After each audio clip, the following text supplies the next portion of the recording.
Welcome to our channel. Today we how to log into Franklin Templeton, detailed guide step by step clearly.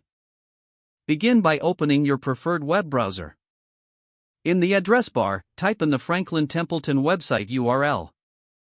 Press the enter key to navigate to the site. Once the home page loads, locate the login button. You will typically find this button at the upper right corner of the page.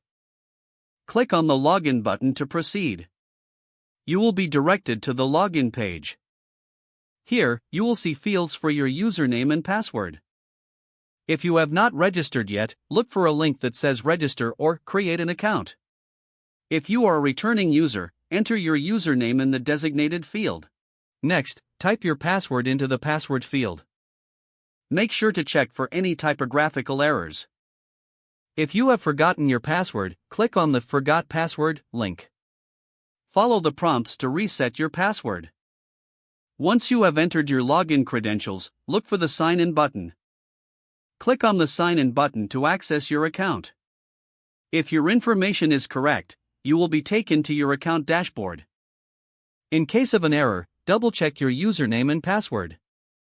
If issues persist, consider contacting customer support for assistance. Once logged in, you can now manage your investments and account settings. If the page does not load, refresh the browser or try again in a private or incognito window.